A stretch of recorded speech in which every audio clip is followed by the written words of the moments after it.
Hello, I'm Isaac Hayes III, founder and CEO of Fanbase. Listen to what I'm about to tell you.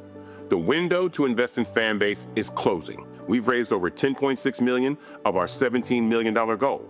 That means there's room for less than 6,370 people to invest in Fanbase for the average amount. The minimum to invest in Fanbase right now is $399. That makes you an owner in Fanbase today. Go to startengine.com/fanbase to invest. Why? Because current social apps have taken advantage of users for far too long, with content suppression, shadow banning, harmful racist content, and no real tools for monetization and equity. Fanbase has over 1.4 million users and counting, allowing anyone to reach all their following and monetize their content from day one. Social media is the new TV, and whoever owns the apps that distribute that content have the opportunity to own potential billion-dollar companies. While big platforms with uncertain futures are failing to serve their users, Fanbase is stepping up to fill the gap. Don't wait until it's too late. Invest now, invest for yourself and your future. Go to startengine.com/fanbase and own the next generation of social media.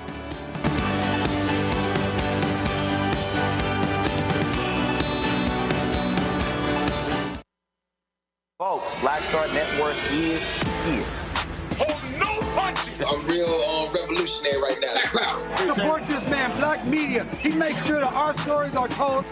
Thank you for being the voice of Black America, Roland. Stay black. I love y'all. All momentum we have now, we have to keep this going. The video looks phenomenal. See, there's a difference between Black Star Network and Black-owned media and something like CNN. You can't be Black-owned media and be scared. It's time to be smart. Bring your eyeballs home. You dig?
Friday, May 2nd, 2025, coming up on Roland Martin Unfiltered, streaming live on the Black Star Network. It is the revenge tour of the twice impeached, criminally convicted felon-in-chief Donald the Con Trump.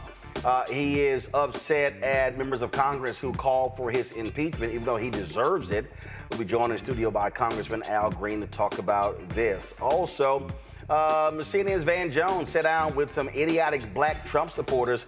Where do I show you the stupidity that they uttered during that interview? Also, Senator Raphael Warnock rips the first 100 days of Donald Trump. We'll have that for you as well. Plus, in tonight's edition of the Crockett Chronicles, Congresswoman Jasmine Crockett breaks down why the federal MAGA budget cuts will hurt many Americans. Also, we'll have part two of my conversation about how what happened with Shadur Sanders is not racist, but it's racial. We'll talk with the co-founder of Urban Edge Network, who will tell us about what he had to deal with in corporate America. Folks, it's time to bring the funk. I'm Roland Martin Unfiltered on the Black Star Network. Let's go. He's got it. Whatever the miss, he's on it. Whatever it is, he's got the scoop, the fact, the find. And when it breaks, he's right on time and it's rolling. Best believe he's knowing. Putting it down from sports to news to politics. With entertainment just for kicks, he's rolling. Yeah, it's on go, roll, y'all. Yeah, it's Roland Martin.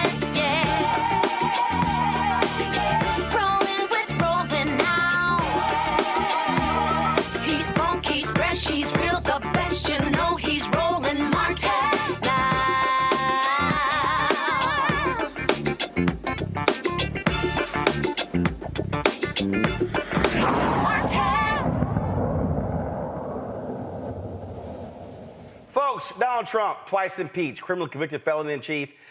He is attacking anyone and everyone. This is all about a revenge tour. That's what it boils down to. So now this idiot says Republicans should consider expelling Democrats pushing impeachment efforts against him. Okay, in his latest social media tirade, he came after Michigan Democratic Congressman Sri Banadir, who introduced an impeachment resolution citing a sweeping abuse of power, flagrant violations of the Constitution, and acts of tyranny that undermine American democracy and threaten the rule of law. Well, this is what the con man had to say about that. So pull the tweet up, and you'll see this here. Well, first of all, it's going to be hard for y'all to see that tweet, guys. We should have put that in our graphic. It's hard to see that, y'all.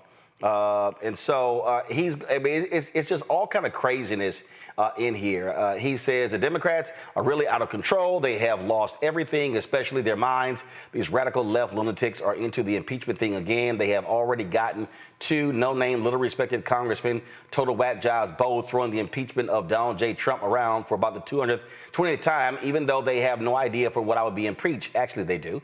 Maybe it should be for cleaning up the mess that they left us on the border, or the highest inflation in our country's history, or perhaps it should be the incompetent withdrawal from Afghanistan, or Russia, Ukraine, or the attack of Israel on October 7th. It only proceeded because they allowed Iran to regain great wealth. These congressmen stated that they didn't know why they would impeach me, but we just want to do it. The Republicans should start to think about expelling them from Congress for all of the crimes that they have committed, especially around election time.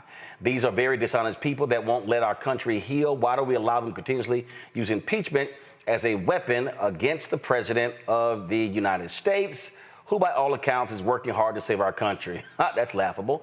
It's the same playbook that they used the first term. And it's a whole bunch of other stuff that he just goes on to say, blah, blah, blah, blah, blah, blah, blah, blah, blah, blah. And that's what he does over and over and over and over and over.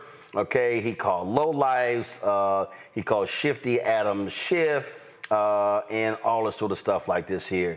So joining us right now is Congressman Al Green. You've been quite vocal, Fred, about Donald Trump and his actions needing to be impeached. Just the latest salvo. I mean, we're dealing with a completely unhinged individual.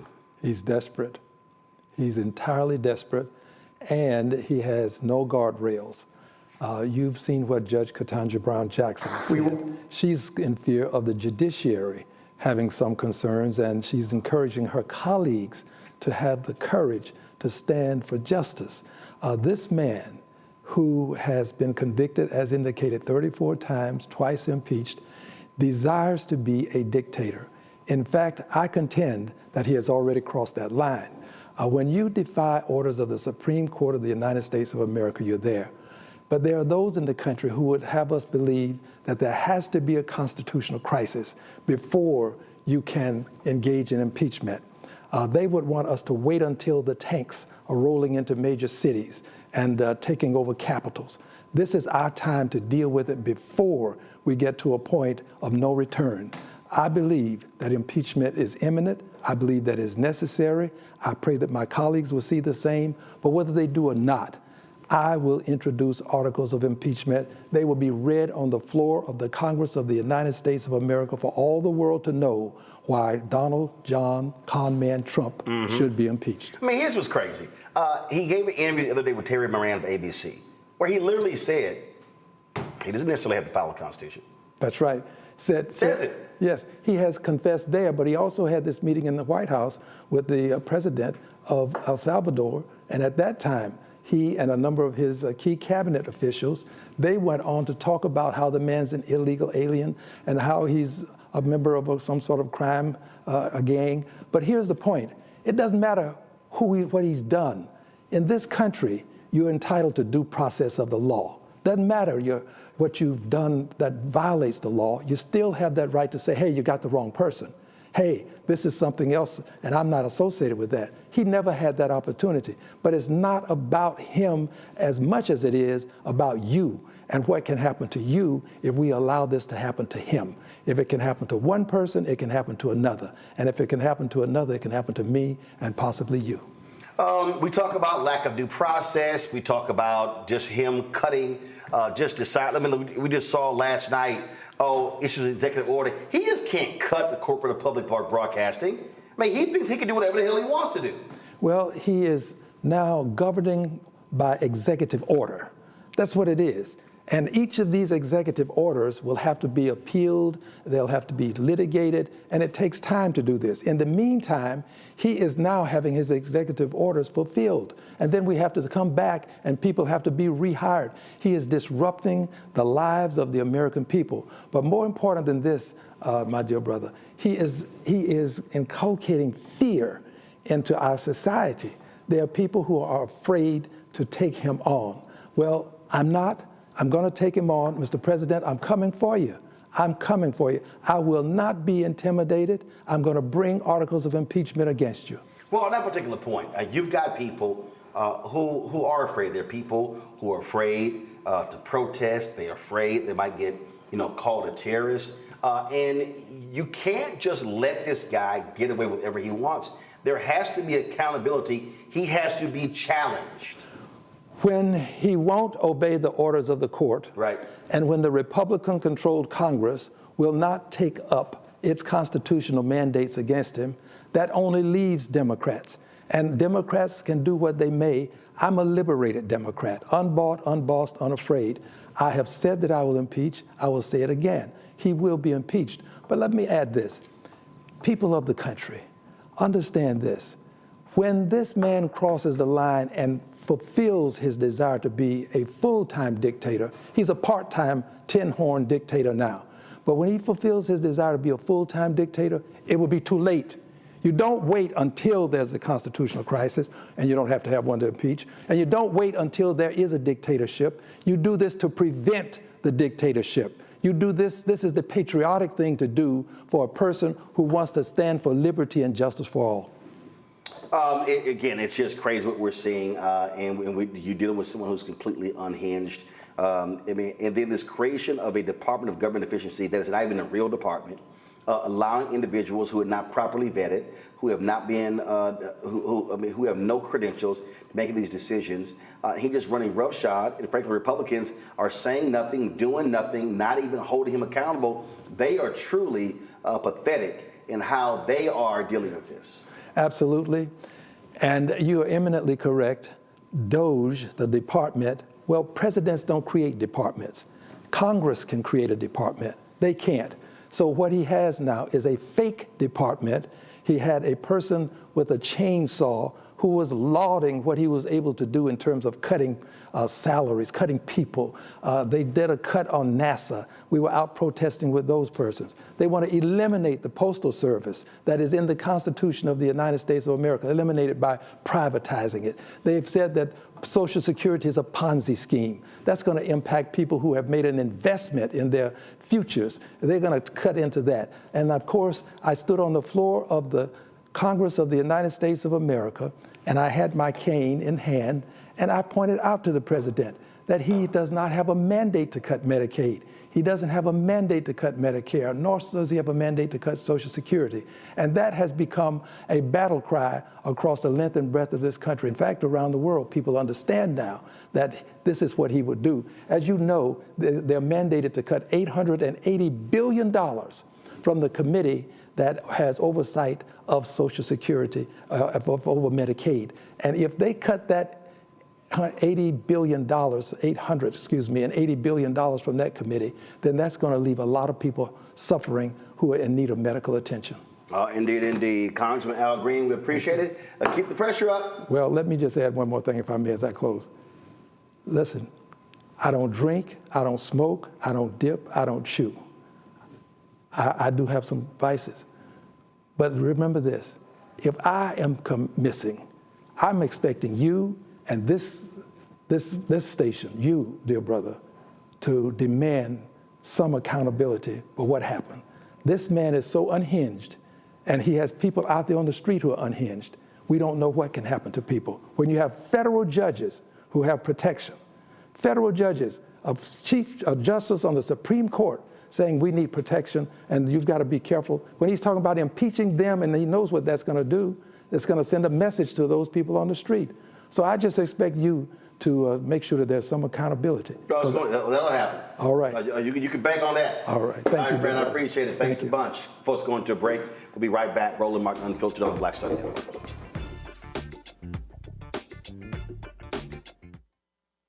Next on the Black Table with me, Greg Carr, we look at one of the most influential and prominent Black Americans of the 20th century. His work literally changed the world. Among other things, he played a major role in creating the United Nations. He was the first African American and first person of color to win the Nobel Peace Prize. And yet today, he is hardly a household name. We're talking, of course, about Ralph J. Bunche. A new book refers to him as the absolutely indispensable man. His lifelong interest and passion in racial justice, specifically in the form of colonialism.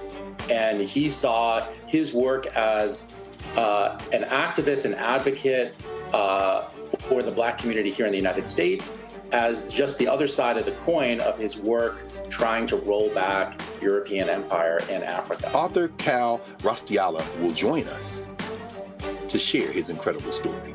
That's on the next Black Table, here on the Black Star Network.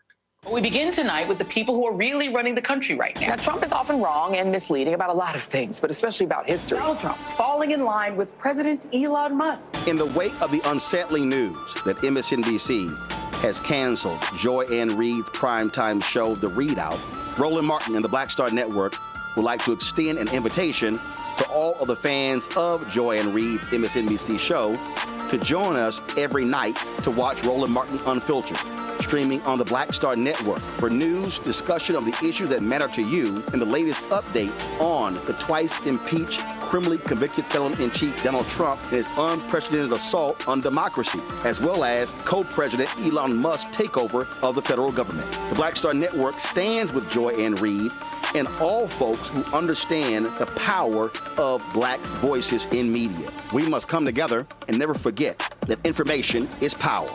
Be sure to watch Roland Martin Unfiltered weeknights, 6 p.m. Eastern at youtube.com/Roland S. Martin or download the Black Star Network app. Hey, this is Motown recording artist Kim. You are watching Roland Martin Unfiltered. That boy, he always unfiltered, though. I ain't never known him to be filtered. Is there another way to experience Roland Martin than to be unfiltered? Of course he's unfiltered. Would you expect anything less? Watch what happens next.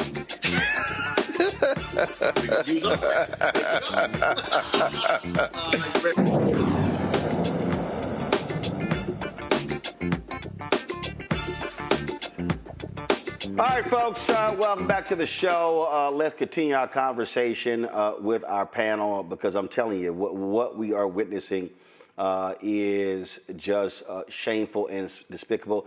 Dr. Zachary Kirk, educator and content creator out of Atlanta. Morgan Harper, director of policy and advocacy, American Economic Liberties Project out of Columbus, Ohio. John Jackson, a U.S. Marine vet and former Democratic strategist. Glad to have all three of you here. Zach, I'm going to start with you. I mean, the thing here is this here. This idiot said, I want to be a dictator. Then he goes, oh, only on the first day. And Sean Hannity laughed about it, and the Fox News, and everybody, oh, he's just joking. He's just joking. He's just joking. He's not serious. But when you look at these actions, when you look at this attitude where you can do whatever you want to, cut whatever you want, fire anybody you want, no accountability whatsoever, it's just absolutely insane.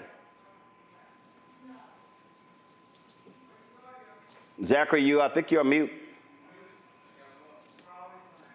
It is insane. And not only is it insane, this man is being enabled by the only levers of constitutional power that can reel him in.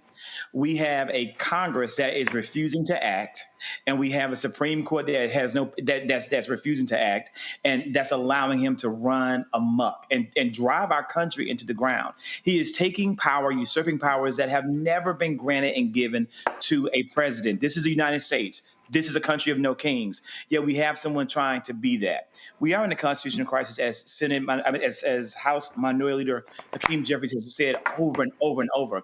And I just want to say to Congressman Green, I'm so thankful that you brought him here, that he was able to address the American people, because the members of our CBC have gone above and beyond in regards to their work in sounding the alarm and being on the front lines. Where are the rest of the members of Congress? We have an entire party, the Republicans, who are enabling this and making sure that his authoritarian dictatorship takes place. We need to see some conscience in the Congress that goes beyond our CBC. These people we elected these people to do a job, and now it's time for them to do it. Our country and our democracy depends on it. Yeah, but they're not going to listen. They're not going to do it because this is about power. I keep telling everybody this. This is about power. It's control. Morgan, that's what it boils down to. They're not going to do anything.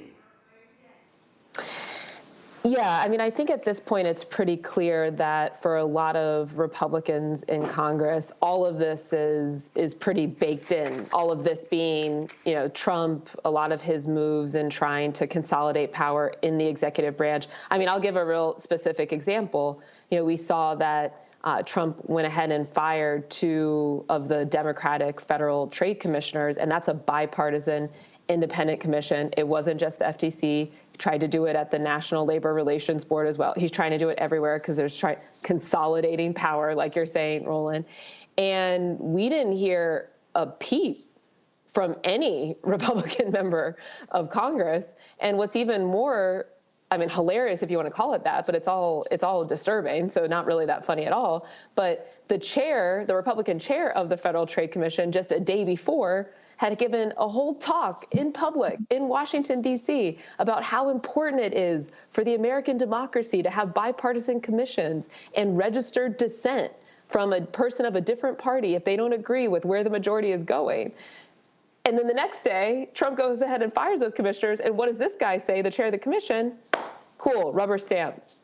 We just proceed with our work. Well done, President. So, I think if you are a Republican member of Congress at this point, if you are a Republican appointee in a position in government, you are not at all likely to be somebody that is about to say anything that's happening out of the White House is problematic. In fact, quite the opposite. I think if you want to both keep your appointment and also get reelected to Congress, I think the game that's being played here is you got to just fall in line and pretty much co-sign on anything that's happening.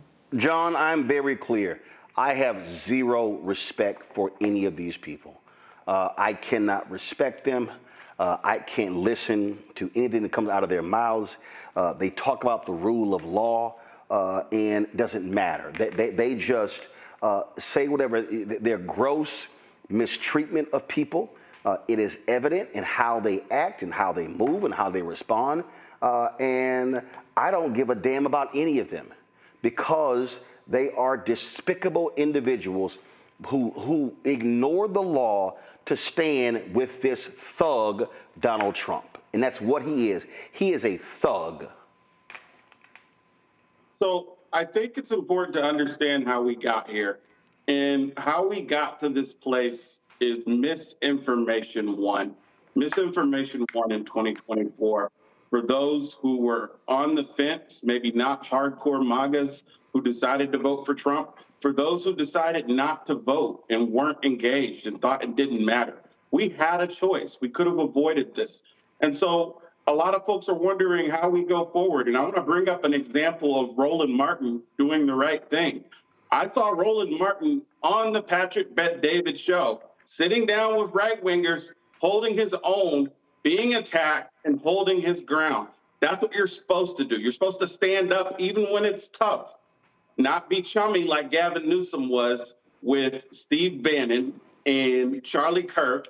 He did not put out misinformation. We must never miss a chance to dispel the misinformation that got us to this place. A poll recently came out that said 1 in 4 Trump voters is feeling a little bit of regret. And those are probably the more independent people who fell into the misinformation that this guy was actually worth a damn. And so it is very important that you get more folks angry, more folks speaking out. The whole nation should be in protest mode because the only thing that's going to get us out of this situation is the people rising up, being engaged, and the majority of the people of the United States standing up and not tolerating this by their voice and by their. Let me be real clear. I'm going to kick their asses at every opportunity I can get. I'm not scared of any of them, not backing down. You know, and you've got, and the problem that you have is you've got some black folks out here who run their mouths on YouTube and Instagram and who feed this nonsense and what they always, Democrats are just failures. It is always just nonsense, frankly, that you hear from them. And then when you look at this sheer stupidity that comes from a lot of these shows out here, I don't watch. Let me be real clear. I don't watch these cable news shows because they're awful.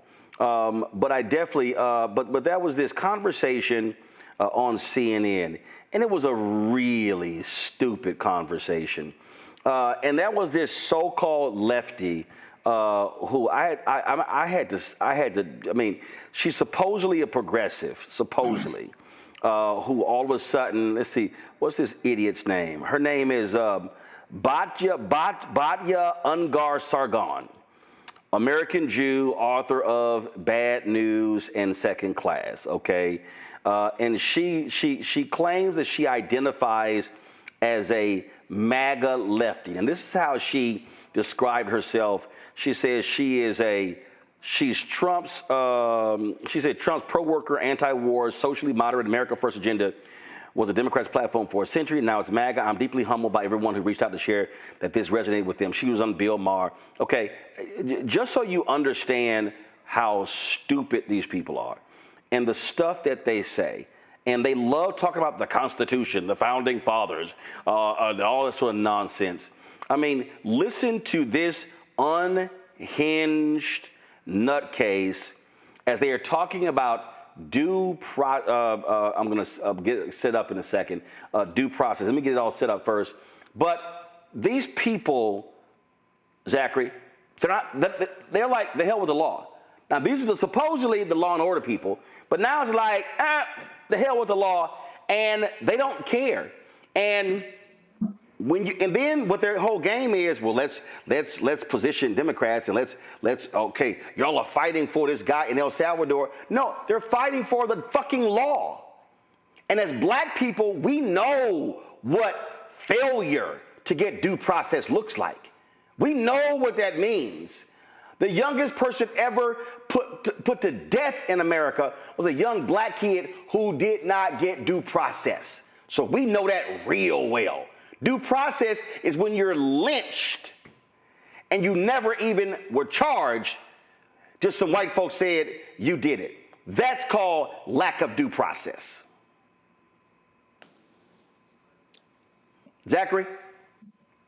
That was a beautiful full circle moment, and why every single Black person who watches this, whether you're watching it live or you're watching in the replay, that what's happening to the migrants and the people who are in this country legally, authorized and allowed to come here legally, seeking asylum, seeking refugee status, on work permits and work visas, who have green cards, that are being detained by ICE and shipped to a foreign nation that is not the nation or country of their origin.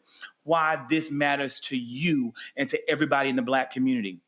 They are testing and pushing the rule of law to see what they are able to get away with and what level of resistance will be given by the people. And as sure as my name is Zachary and I am Black as Black can be, they're going to do the exact same thing to our Black asses too, as soon as they can. That's the entire point of all of this. They started with one marginalized group, and it's going to spread from group to group to group to group. And we can't sit back and we can't be complacent and say to ourselves, well, that's not going to happen to me, because our day is coming, and it's coming a lot sooner than I'm afraid many of us are thinking. And we heard that echoed in what Representative Green said. I'm going to be honest with you, Roland, I'm still stuck at his warning at the end. And I don't even know to what extent it was a warning as much as it was a call to action and a plea for help. This man knows what is happening in Washington. This man knows how serious the threat of Americans' democracy's crumbling really is. He knows the rights of the people are being taken away. He knows what's going on. And he literally made and to me, in the best platform he could, on right here with you on Roland Martin Unfiltered, letting all of us, the people that need to know first, know what's really happening. Morgan. Yeah, so I have a few thoughts. One, completely agree. I mean, I didn't see the clip that you're talking about on Bill Maher, Roland, but if someone is saying that they don't understand why we would care about what's happening to the man who's been deported to El Salvador, I really question your logic, because just has been said by the fellow co-panelists, by you, by Congressman Green, that this is not limited. Once you start violating laws, it can impact anyone, and there can be always a fabricated justification for doing that. So that, completely agree, ridiculous. I guess I want to come back to this idea of people who supported Trump, though it was only because of misinformation, and just make sure we are all a common understanding of what we mean by misinformation. Because in my view, if someone decided to support and vote for President Trump, and they're saying that that was because of some economic motivation, because their life hasn't gotten better, because they don't feel like prior Democratic administrations have delivered for them, I don't think that that's misinformation. Now, maybe they were misguided to think that this administration was going to somehow be better. Maybe so. But just that they don't feel satisfied by what's come before, I don't put that in the category of misinformation. I don't put that in the category of an irrational position to be landing on. And I do think it's very important for us to be honest about that when we do start thinking about what comes next. And if whether it's a member of the CBC or, a Democratic member of Congress that does respect the Constitution, that does want future presidential administrations that are going to uphold and honor the Constitution, if that's the goal, is to get somebody like that elected, then I don't think that we can neglect all these other reasons that people are giving for why they want change and why they are willing to take, what we might categorize as somehow irrational steps to try to get that change, because their lives haven't actually improved. And we've got to talk about that. We got to be honest about that. And we have to find a way to motivate them to either vote differently, or probably even more relevant, to turn out to vote at all, which I'm guessing is a larger category that's going to be relevant for Democratic politicians that are trying to win elections in the future. Those that have opted out of showing up to vote altogether. Oh, I mean, I understand that. I understand that. But I think the point that John was making, and it is a real one,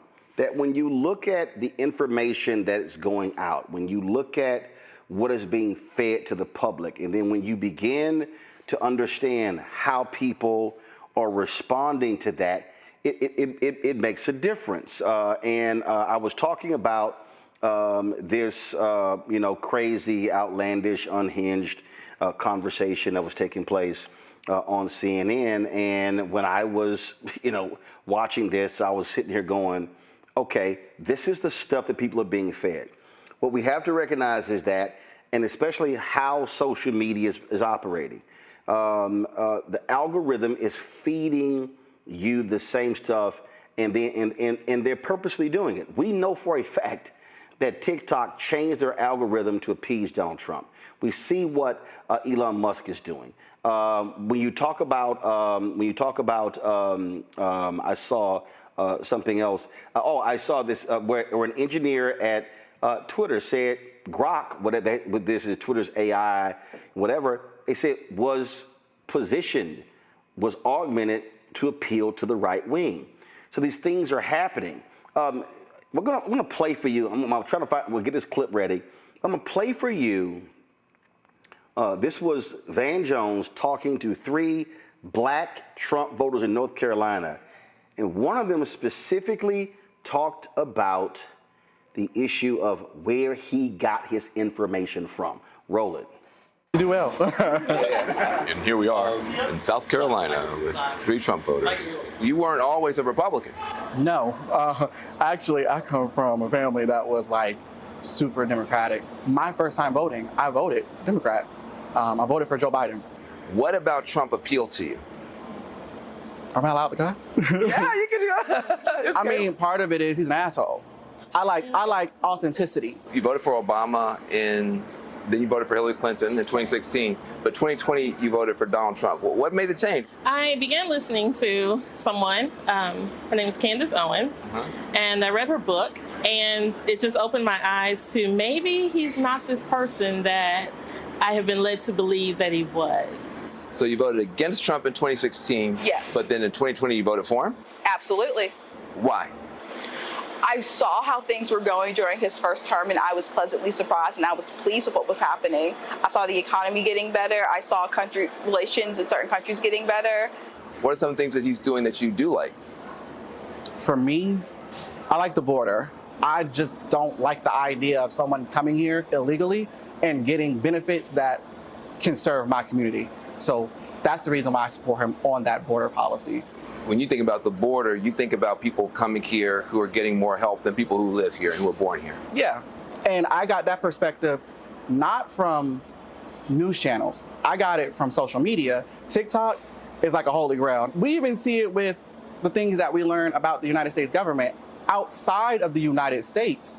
People are showing Americans, hey, look at what's going on. Do y'all know that your government is doing this? Have you seen this? Have you looked at it from this perspective? You know, people, when they think about a Trump voter, they usually think about like a white dude with like a red hat on and a pickup truck, and y'all are not that at all. So Donald Trump's team went in, they took down Harriet Tubman's picture for a quick minute. They're trying to like knock out the black museums. What does that have to do with the price of eggs, and how does that impact you?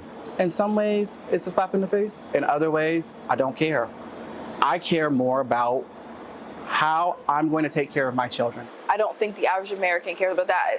I know I am sick and tired of seeing black people sit there and complain about something, but not taking action and steps to actually try to change things in an appropriate manner. Under the Trump and Biden administration, they came to certain agreements with police departments to be less brutal toward the black community. Trump has now ended all that. How does that help the black community? I have a lot of issues with police reform and just with how police officers are treated as a whole. My husband is currently going through the process to become a police officer.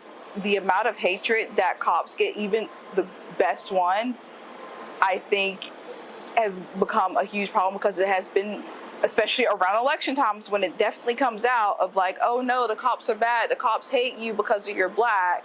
They're immediately deemed as evil. This man is talking about running for a 3rd term. Now, what do you think about that? The 3rd term, for me, absolutely not.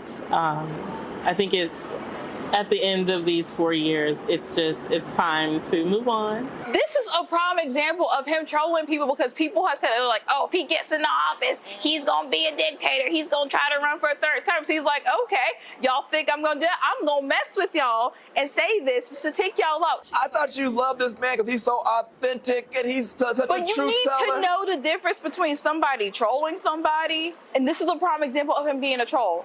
If you had to do it all over again, would you vote for Donald Trump again, yes or no? Yes, I would.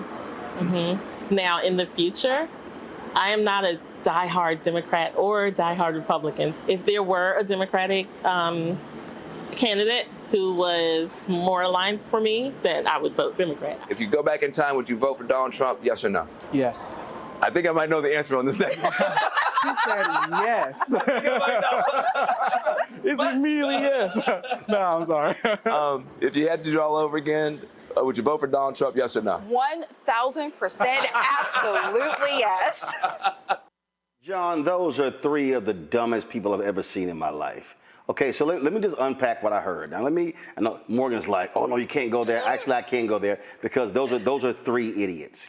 First and foremost. Well, I want to hear the rationale. I want to hear. No, here's why. First of all, when the woman in red, yeah, I was listening to Candace Owens. We know she lies. We know she just lies. Well, I was listening to Candace Owens and I read her book. Okay, you're listening to a grifter. Okay, so she's not giving you factual information. She's a grifter. Then let's go to this idiot dude who needs a haircut. Okay, so he's sitting here. Yeah, TikTok is the holy grail. I'm not getting my information from news channels. I'm getting it from TikTok.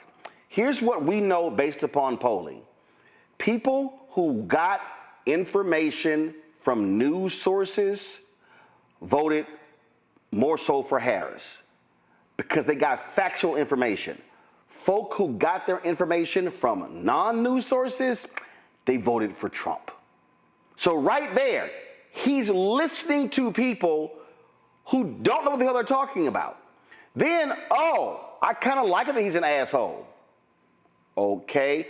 I don't know how you can run against that because if you just choose not to be an idiot, I mean, I don't know how you could do that. But then you got the other woman, I'm sick of black people who don't try to do something to fix the situation. I'm sorry. Those three were in North Carolina. I recall something called Moral Mondays. The environmental justice movement began in that state. They have been fighting fascism in North Carolina since Obama won in 2008. And then there's, my husband's trying to be a cop and these bad things they say about cops. Would you like us to do the roll call of black people who have been killed by cops? Would you like for us to actually do that? I mean, so people like that, I mean, to be perfectly honest, there are some black people who I think are so delusional and so out to lunch, you're not going to reach them. I don't believe that that's who you should be going after, not those three. You're not going after them, okay? Because if you're so willing to believe lies, and then you promote the lie that you heard, and it's not even remotely factual, then what in the hell, how in the hell do you counter that level of stupidity? So I can comment on this. From working on campaigns, we have a universe of voters we call persuadables. And a previous comment stated that there are some things that Democrats, liberals need to improve on. And Roland, you touched on it. Informed people voted for Kamala Harris. But here's the problem here. The majority of Americans are still not college educated, and Democrats slipped with every non-college educated demographic. Even with Black Americans, that was Trump's strongest group of Black Americans were Black people without a college degree. And so I think that part of putting out misinformation is being able to message people who might not be as educated as us, who might not understand things as easily as we do. We've got to learn how to break it down Barney style, as we used to put it in the military. We have got to explain things to the hood, explain things to the holler, explain things to people who might not get it and don't easily get it. That is going to be the key to saving democracy, because in 2024, it's a fact. You know, no after-action report shows us doing well with people without college degrees, and we've got to figure out a way to stop them from falling into the misinformation rabbit hole. We got to stop these Gen Z men. One of those guys was a Gen Z man. We got to stop these Gen Z men from falling into the misinformation rabbit hole. Well, but I think this is also where, Morgan, when you start breaking down, I mean, you look at the pathetic PAC, Future Forward PAC. 70% of their money was spent on linear television. That was just stupid. What people need to understand is we are now living in a social/digital first world. We are, okay? The world of the Time, Newsweek, cable networks, broadcast networks, they do not, on a daily basis, on a 12-hour block basis, a 4-hour block, an hour, a 30-minute, by a minute-by-minute basis, they do not really speak to the hearts and minds. If you do not have a targeted social digital strategy where you're flooding the zone with real, truthful information that's also entertaining, you're gonna lose. Absolutely. Absolutely. We've been in this digital age. Yeah.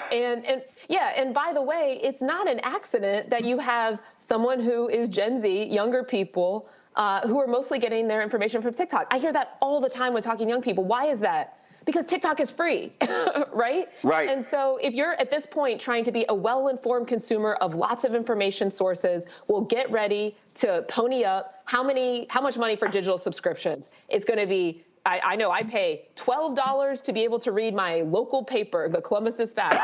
Then if you want to try to read New York Times, Wall Street Journal, all these online platforms, support Roland Martin. And I'm pulling up TikTok right now to sit here to keep going, because I'm gonna say something about it. Go ahead. Yeah, it's free, and so absolutely agree with what you were just saying, that this is where the people are at. This is where they're going to be. This is where people who have maybe less money are going to be at. But this is also just where younger people want to be at, because they like consuming information like this online. And it's not an accident, though, or it's not an inevitability, I should say, that there's only certain kinds of platforms that get traction over others, like a TikTok, or some of the way that the ad market has been structured with Google and Facebook. So here's why I push back a little bit on this is just the inevitability, or Democrats have done enough here. Is, when's the last time you heard a Democrat talk about this? When's the last time you heard a Democrat talk about the market structure that has allowed local media to be decimated over the past 20 years? But hold up. Right? To answer your question. Okay. To answer your question, and this is why it goes to what you just saw. From 2016, so if you go from Trump winning in 2016 to present day, how many times have we been inundated with, let's go to a diner? What are the Trump people thinking? To your point, even mainstream media, they ain't talking to Democrats. They're not talking to progressives. They're not saying, hey, how do you feel about what's happening right now? Everything, and again, this is where we have all of these media people, all of these media folk, they are centering Trump, and it's by design. And it's it's like they're really concerned, and it's because we had 6 years of economic anxiety, and I was like, that was bullshit. So what we have to also just recognize is what is also being fed to people. What's being fed? We talk about Trump and the administration on this show every day, but we're telling people what they're doing. I'm not interested in all, like, you heard that woman sit there and go, oh, he's just trolling people about a third term. No, he's not. Well, yeah, that's the one thing I very strongly disagree with. See, but here's the thing, Morgan. But this is my point, though. The problem is every time Trump said some crazy shit, people went, "Oh, he's not serious. Oh, okay, I know he says he's gonna be a dictator. He's not being serious." So we are now back to 2011 of playing footsie and playing games with this guy. I'm telling you, I was at CNN. And I remember one day I was on, and Heidi Phillips was the anchor, and I said, anytime Donald Trump comes on CNN, we should have a crawl at the bottom that says, "This is for entertainment purposes only." This is no lie. I get an email from Ken Jouts, the executive vice president at CNN, who tells me, do not criticize Donald Trump coming on our air.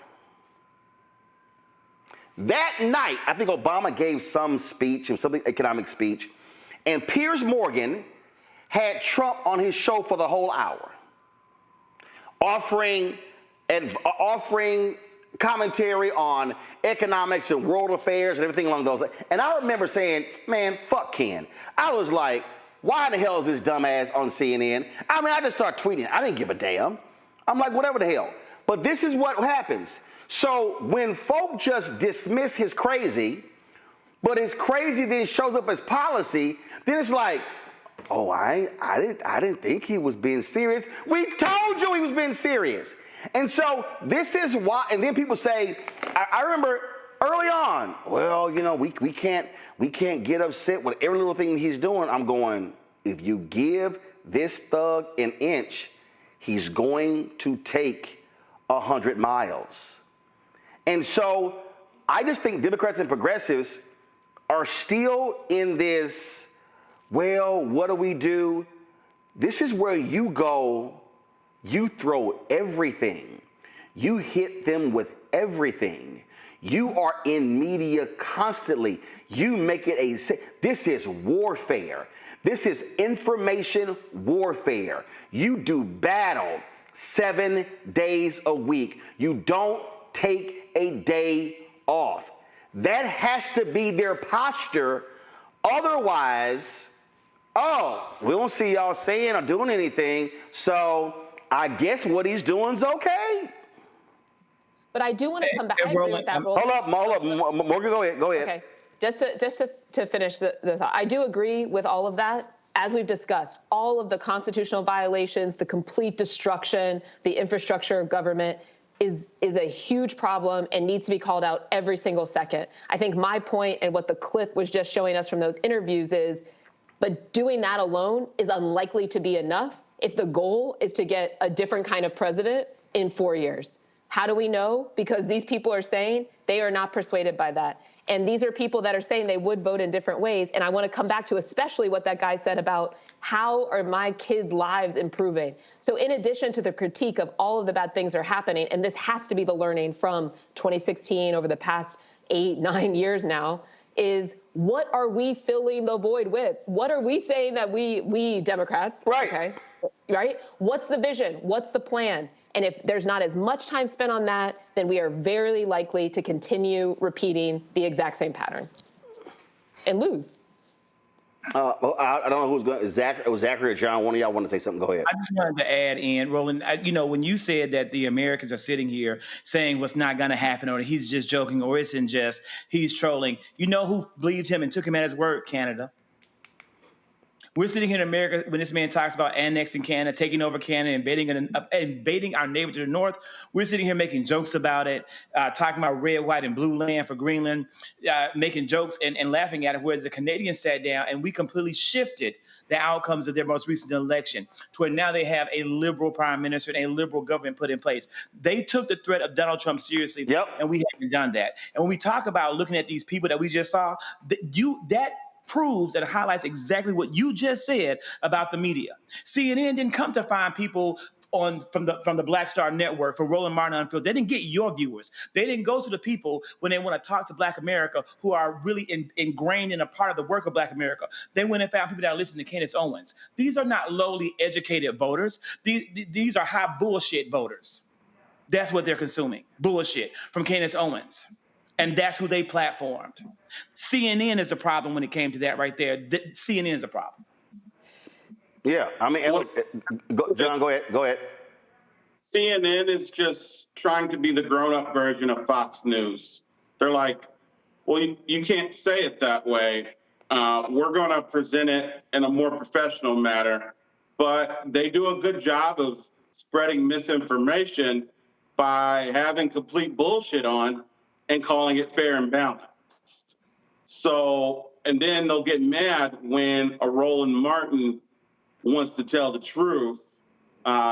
They get mad if any black or liberal reporter wants to tell the truth. That's more a violation at CNN than spreading misinformation. So CNN has played a role in eroding our democracy. They just don't do it as blatantly as Fox News or Newsmax. Folks, Senator Raphael Warnock stood with other senators in challenging first 100 days of Donald Trump's presidency, and he, of course, was had a few words to say. Here he is right now. It didn't take us long to see what this Trump administration is all about.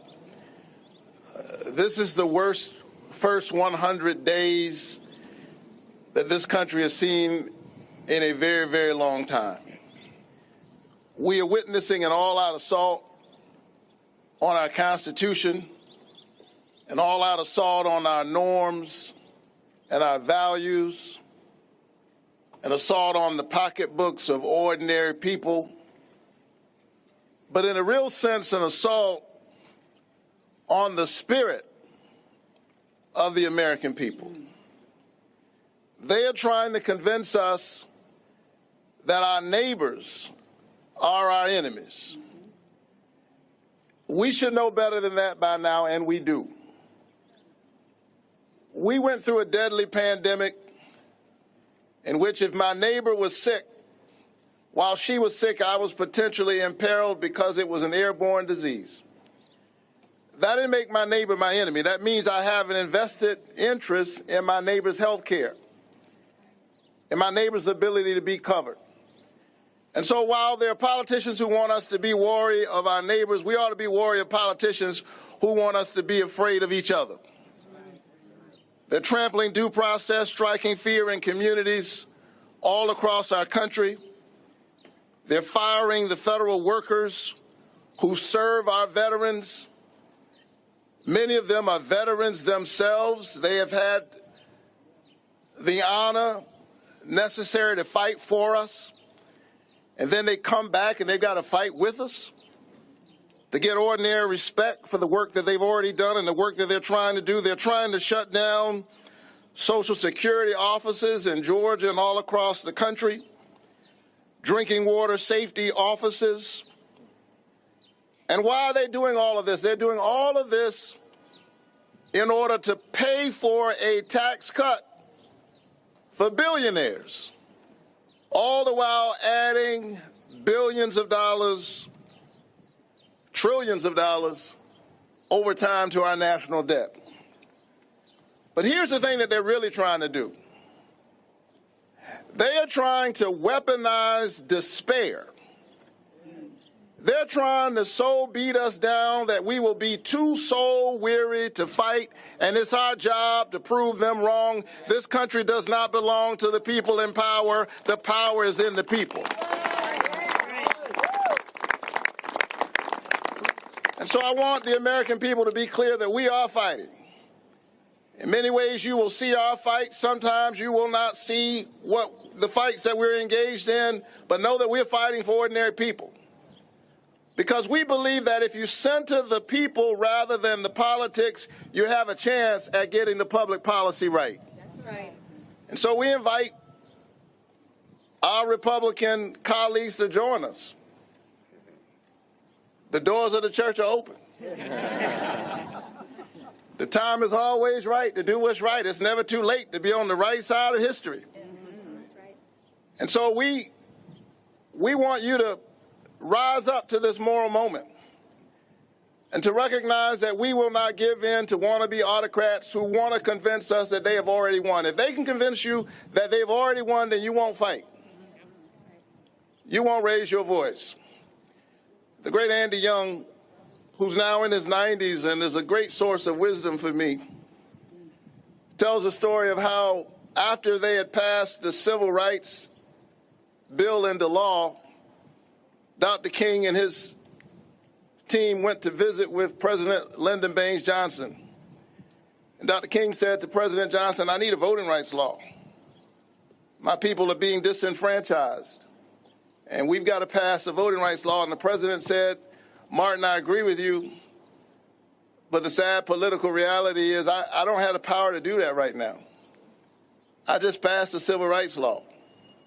I've used all of my political capital to muster that through the Congress. There's no way I can get a voting rights law passed. I don't have the power to do that. And they left the meeting, and the team was feeling all dejected, and somebody said to Dr. King, what are we going to do now? He said, well, the president says he doesn't have any power. I guess we're going to have to go and get the president some power. And so I've been thinking about that story a lot lately, because everywhere I go, and I know my colleagues have the same experience, people are asking us, what are we going to do? Will you fight for us? And the answer is yes, we are fighting for you. But Selma was about creating the context for the change that you want to see in the world.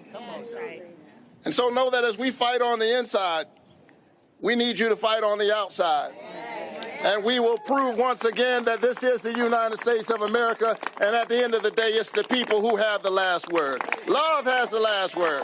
Justice has the last word. Righteousness has the last word.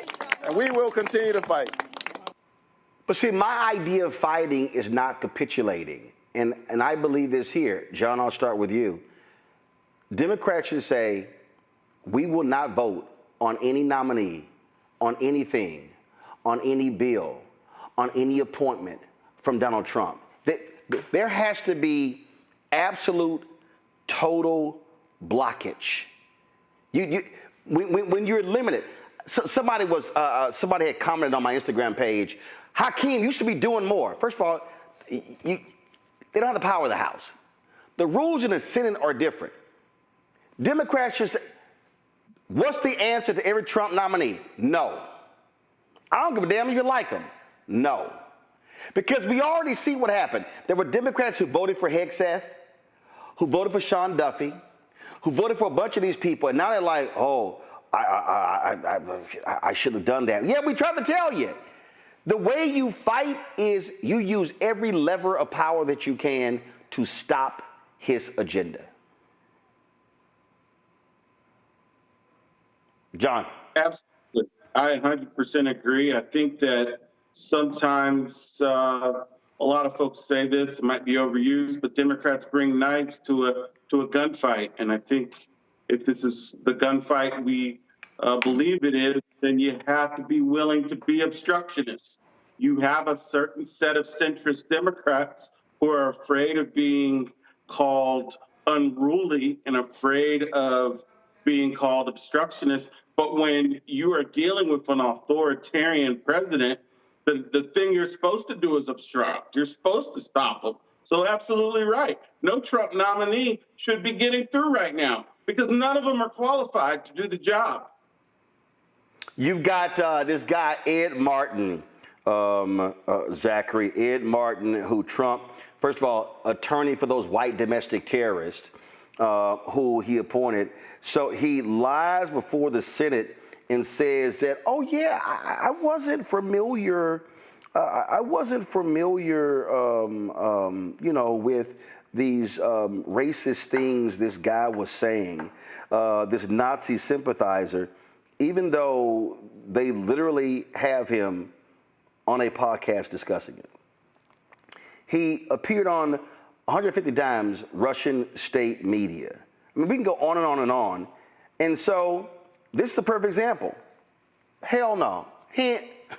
That nomination ain't moving forward. That's where you put pressure on Chuck Grassley and say, don't even vote on his nomination. You have this is a battle, and you must act like it. And we have got to get, and in the swing states and the swing districts.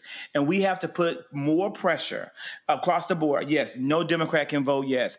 But we have to also put more pressure on Republicans who are in swing districts to make sure that their constituents are holding them accountable so that they also vote no on these nominations. We need to roll out those clips. We need to roll out what this man has done. We need to make sure that people know that and spread it all around those swing districts so that those Republicans feel an immense amount of pressure from their constituents because they barely won their seats. They barely are controlling the House, and we have to flip it. And that's the strategy that we need to be employing to move forward. And it's not happening at that rate. And instead of us getting Republicans to flip, they're getting morons. That's not the right thing to say. They're getting vulnerable Democrats like the guy. No, they're morons. They're morons. I'm gonna call them what they are. I'm tired of playing footsie with moronic people. But go ahead and finish your point. That was the point. Like they're convincing Democrats to fold. The Republicans are putting pressure on vulnerable Democrats, and they're the ones flipping to vote with the Republicans instead of the Democrats putting pressure on vulnerable Republicans and getting them to fold. There are more vulnerable Democrats in the House than there are more vulnerable Republicans and Democrats. We should be able to apply more pressure and get more Republicans to vote with Speaker Minority Leader Jeffries. He should be getting more Republican votes on his side. Well, but again, they're scared of him, Morgan. And here's the deal. He's a perfect example. So the U.S. Army has confirmed that on Trump's birthday in June, there's going to be a big military parade in D.C. that coincides with the celebrating the Army's 250th anniversary. Okay, so let me tell you how this is going to play out. Democrats are going to go, well, I think we should go because, the parade is really a celebration of the Army. No, it's not. Donald Trump wants one of those Kim Jong-un Russian military parades that salutes him. This is where Democrats say, nah, we ain't going to that. And in fact, if I'm Democrats, you know what I'm going to do? I'm going to throw my own celebration of the U.S. Army. And I'm going to, see, my deal is I'm sorry, all that bullshit on inauguration, yo, if I'm Kamala, hell no, J.D. Vance, you and your wife ain't riding in a limo with me. Take y'all ass, get another car. And in fact, I ain't even going to the inauguration. The mistake is when you want to uphold institutions, you normalize him. He gets to give you the finger at other things, and his supporters go, right on. We with you, Donald. Right on. Well, and I think that's my... Hold on, Morgan, go ahead. I was just going to say, I think that's my exact point, Roland. I mean, as long as you're letting someone else set the agenda, and even if it's an agenda that feels completely unconstitutional, illegal, out of control, whatever, fill in whatever word you want to plug in there, if you're not presenting an alternative agenda, they will continue to dominate. And so I agree. I mean, yeah, norms have been broken. If you're a sitting member of Congress right now, why would you give into it? Why are you voting for all of that? But also, what are you pointing the public to? And I'll just give one concrete example, right? Very much appreciate the words from Senator Warnock. Obviously, an extremely talented orator and doing a good job as a senator. But here's what I would love to see out of all of the people that were in that picture. Do the same type of event, but make it about breaking up pharmacy benefit managers, something that a lot of Republicans support, that a lot of them are sitting in there right now, that they would love to be able to pass a bill that they've been fighting for a long time to bring some relief to some independent pharmacy business owners, that they're too chicken to actually push for and go against the administration. Democrats own that. Have a protest outside. Say we're going to be the party that's actually going to lower drug prices and break up these monopolies of CVS and Cigna and Aetna, all of it. We're going to break it up, and we're going to bring relief to Americans all over this country, including our service members, and put them on the defensive, right? Force their hand, make the conversation about something else. Yep. But if it's just the critique, it's not going to be enough. Right, and also do what Bishop William Barber always emphasizes: have impacted people speaking. have impacted Exactly. people speaking and not just the politicians. All right, I got to go to a quick break. We come back. Why is the press gallery at the U.S. Capitol refusing to give credentials to the black press of America? Wait till I tell y'all what the hell is going on there. You're watching Roland Martin Unfiltered on the Black Star Network. Support the work we do. Join our Bring the Funk fan club. If you want to contribute to our fan club, via Cash App, use the Stripe QR code. You see it right here. If you're listening, go to blackstarnetwork.com. You want to send a check or money order, make it payable to Roland Martin Unfiltered, P.O. Box 57196, Washington, D.C. 2037-0196. PayPal, R Martin Unfiltered, Venmo, RM Unfiltered, Zelle, Roland at RolandSMartin.com, Roland at RolandMartinUnfiltered.com. Back in a moment. This week on the other side of change. Mass incarceration, Trump administration is doubling down on criminalization, and how it is profitable. And there's something really, really perverse about saying that we need to put people in cages in order for other people to have jobs. Like, that is not how our economy should be built. Only on the other side of change on the Black Star Network.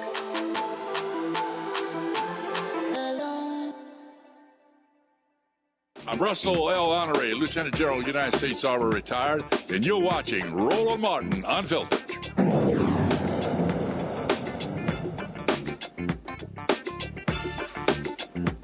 Well, I tell y'all, it's always a battle when you're in black-owned media, when you're dealing with, frankly, white folks who are in control of various systems. And I can tell you the numerous times when you talk about working red carpets, when you're talking about trying to get credentials to all kinds of different things, I mean, it's always difficult for black-owned media. Well, guess what?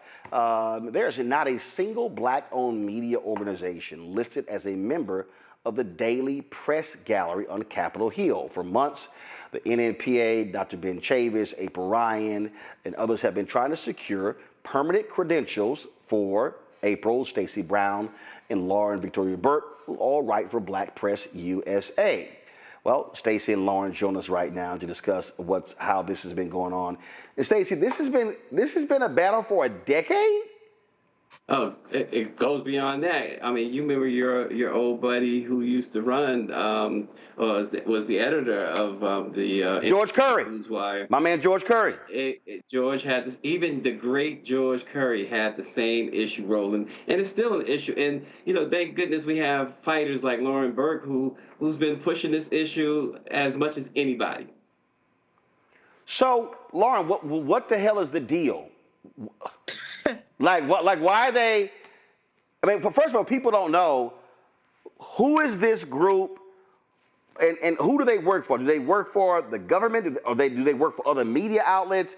Who are they, and how are they deciding that Black Press USA, which writes for all the black papers across the country, isn't deserving of a credential? Well, the press galleries rolling on Capitol Hill are staffed, of course, by government employees, and then there's a standing committee of journalists for each gallery that decides on credentials. And so when you apply for credentials, that standing committee, made up, of course, of journalists, make that decision. There's several press galleries, of course, that cover the different forms of media that we have. You have the radio TV gallery, you have the periodical press gallery, you have the daily press gallery, you have the press photographers gallery. When I first came to Capitol Hill, I was actually a federal employee. I was a staffer. An intern for some senators. And then I got into the media. My first real media job was ABC News.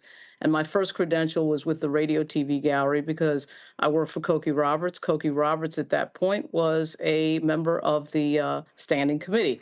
So in those days, it was pretty easy to get credentials, I think, not just because I was affiliated with Cokie Roberts, but because that gallery, run at the time by Larry Janzik, who was a great guy and still a great guy, now run by a guy named Mike Mastrian, who's also a great guy, has always been a great gallery in terms of openness. I think the rules are just tighter for daily press and periodical press. And by the way, the Black Press USA is really a daily black newswire that feeds 230 black newspapers across the country. So it's basically a black wire service. So This has been going on for years, as Stacey said. I think it was going on before George Curry, actually. I didn't pay too much attention because I was getting my credential, I think, as a freelancer at the time. I'd gotten one from The Hill, and I'd gotten one from Associated Press because I was a contract photographer for Associated Press as well. But for some reason, Black Press USA has not been credentialed and cannot get credentialed. And this has gone on way too long. And at this moment, Roland, my attitude is now I am done talking to the people that I have been talking back and forth with for years. I think that the only people I will be talking to about this issue moving forward will be members of Congress. Now, if I lose the argument with them, I've lost the argument. But there's something wrong here when Gateway Pundit can get a credential. And by the way, I'm not here to argue against anybody else's credentials. I believe in the First Amendment, whether I agree with any other news organization or not. I don't care if it's Daily Caller or the Gateway Pundit or the 19th or anybody else. There's a lot of news organizations that are credentialed, and they deserve the right to cover Congress and be there and question members of Congress. But I think Black Press USA deserves that right as well. And I'm getting really tired of this discussion, particularly when Dr. Ben Chavis, and April Ryan, who is a historic journalist, can't walk in there and get credentials. There's something wrong with that. So for people who don't know, do you need this credential in order to bring a camera in order to do interviews? Why do you explain to people who don't know why you need to be credentialed if you go to the U.S. Capitol? Once upon a time, it was a lot easier, Roland. Right now, because of the restrictions of security, it has become increasingly difficult to have a face-to-face with a member. Now, of course, you can stake a member out at their office in one of the office buildings or a senator. What they do now, though, they close down the plaza during votes, and they close down the areas outside where there are press conferences occasionally, which are known as the Triangle and the Swamp. Shout out to Frida Murphy, who's a staffer for Yvette Clarke, the chair of the Congressional Black Caucus, who came to get me outside one time when I could not get to the position where the press conference was in, which is right outside the Capitol steps, which is called the House Triangle. So if you have a credential, you're allowed in that space. If you don't, you have to leave. Correct. And the cops put barriers up so that you cannot get on the plaza of the front of the Capitol. That used to not be the case. That's a fairly recent development, probably in the last 2 years. Understandable with everything with Jan 6. I'm not trying to criticize the security on Capitol Hill, but you need a hard pass more today than you did when I first started. No question. And make no mistake, and I know obviously you know this, Roland, but this is not just about a press pass. This is a decades-long battle. This is a reluctance to allow, as already been stated, the Black Press of America, the nation's trusted Black-owned wire service and news organization, into the same spaces as the AP, Reuters, CNN, the Senate Press Gallery, and House Gallery have continuously stonewalled us, denied us, and disrespected the very essence of what we represent, Roland. And you know that. And here's the thing. Today, we are seeing the word diversity be turned into a curse word by this administration and by this Congress. We are seeing Black history, American history being attacked and threatened with erasure. Our community needs you, of course, you do more than anybody, Roland, but they need you, they need the Black press more now than probably ever before. Well, see, what people don't understand, the fight, the battle that goes on, behind closed doors. This is a battle in Hollywood every single year when it comes to award time. And because of where you get positioned on the carpet. So in our Black Star Network studios was hanging up. This photo is hanging up right here. Let me see if I can do it right here. All right, this photo. So let me explain to y'all. Okay, first of all, switch cameras. Go to camera 2. Give me a wide shot. Thank you. So just so y'all understand. So y'all see this photo here? All right. So what Stacey and Lauren are describing, let me tell you how this happened. So we're in Dallas. Hillary Clinton is first lady, and Hillary Clinton is coming to the Martin Luther King Center on King Drive in South Dallas. Literally less than 100 yards across the street is the Dallas Weekly, black newspaper. So I go over to the King Center, and I'm just checking out, everything. So I walk into this room, okay? Shot taking the same room. So they had two rooms. They had one room set up where they had a bunch of lights, and then they had another room across the hall. So I said, hey, what's going on in here? They said, oh, well, when the first lady comes, she's going to visit with some of the kids and who are in the daycare. And I said, really? Okay. Well, who's going to be in the press pool? They said, oh, the Dallas Morning News, the Fort Worth Star-Telegram, Associated Press, Reuters, I think UPI was still around. And I went, I'm sorry. Ain't no black people, ain't no black media in the press pool? They said, no, and it's all closed. I said, oh, hell no. I said, ain't no way in hell the first lady is coming to Black South Dallas, coming to the Martin Luther King Center. I said, and a black paper is less than 100 yards across the street, and ain't nobody in the black press gonna be in this damn press pool. I said, you need to go get somebody on the advance team. And they were like, And so I handed my card. I was managing editor of the Dallas Weekly. And so it came back, Mr. Martin, you've been added to the press pool. I'm like, you damn right. Now, I need people watching to understand that means that by having nobody, if nobody black was in that press pool, that if we wanted to run photos of the first lady in talking with these black kids, we would have had to buy the photo from AP or some other source. Right. And this is the stuff that I need people watching every day to understand. This happens all of the time. It happens all of the time where we show up to political events and white media, they've got positions staked out on the dais. They've got power, they've got internet, and ain't nothing for black media.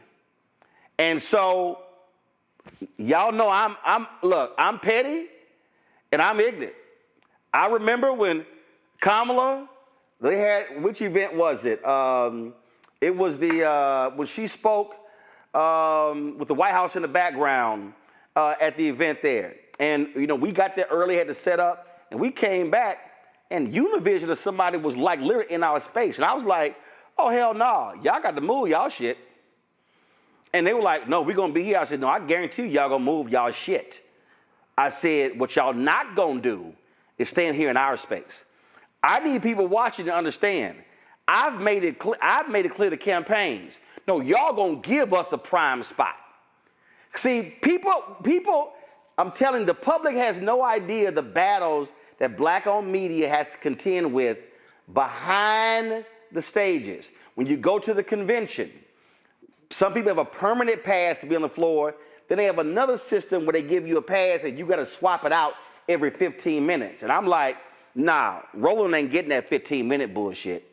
The only way, and I'm going to make this final point. Let me pull this up. Because, see, this is why I need people to understand why this matters. Because y'all might think, oh, man, I'm just sitting here lying with this here. Okay, here's a perfect example. How many people recall seeing this image right? Give me 1 second. Agree. How many of y'all recall seeing this image right here? That is the shot of Monetta Sleet Jr., Ebony Magazine, and that's the photo of Bernice King on the lap of her mother, Coretta Scott King, at Dr. King's funeral. Do y'all know how that actually happened? The press pool was Jim Crow white. They would not allow Ebony Jett in the press pool. Simeon Booker, Lerone Bennett, went to Coretta Scott King and said, Mrs. King, the white journalists are not going to allow Ebony Jett to be in the press pool. And Coretta Scott King said, you let them know that if Ebony and Jett are not in the press pool, there will be no press pool inside of the church. That is the only reason Sleet got into the press pool, and he captured that image, and that's how he became the first African American to win a Pulitzer Prize for photography, because Coretta Scott King said, ain't gonna happen. Right. And it is about being in that position and being allowed to be in that position. And along those lines, Roland, the other thing for the Black community I think is very important at this time of budget cuts and all that is that you hear so much online, Roland, with regard to the Congressional Black Caucus isn't doing this and isn't doing that. We've heard that for years. When you don't have Black Press USA in the room to report on what they're doing, there's the false idea that they're not doing anything. Right. But there's no one there to tell the story. So because white media not gonna talk to them. Nope, and that is why we for years have implored the CBC to make sure not only to talk to us, but in a situation like this, Roland, really, quite frankly, they should be stepping up and saying, well, listen, the same way Mrs. King said, if Ebony and Jett is not in here, then no one's going to be in here. We're not talking to nobody if we're not talking to the Black press, if we're not talking to Roland Martin. So what's next? Lauren, what's next? What's next is a bunch of conversations with members of Congress, and some of those have started already, and quite frankly, they're very receptive, and they hear us. They hear, what's going on here. You should know, too, Roland, that Byron Donalds, the obviously Black Republican from Florida, wants to rename the press gallery, the House Press Gallery, after Frederick Douglass, which I actually think is a noble idea, don't get me wrong, but it's filled with irony given the fact that there's very few Black reporters in that gallery. I actually don't know that Congressman Donalds is aware of that. I'm actually trying to find him to talk to him about that. And I suspect that when he is aware of it, he's going to be not happy about it. I know that we, sometimes make fun of Black Republicans, but I have a feeling that he's going to not know what we're talking about right now. And, it's a chicken and egg thing, and the competitive advantage, just like you said about Monetta Sleet, Roland, it's like you lose competitive advantage when you do not have a credential and you cannot be in position to get the news. It's a huge, huge problem right now. Well, let me know when y'all decide, when y'all want to organize, let's say 50 or 100 Black journalists to roll up on Capitol Hill. And who's the dude who's not saying yes? He's actually not a bad guy. I don't give a shit if he's not a bad guy. He ain't said yes. See, I don't give a damn. No, I've known him for a while. That's fine. Listen, you can know him for a while, but he ain't said yes. So all I'm saying is, let me know when we need to roll up, like the Halloran brothers in Strictly Business.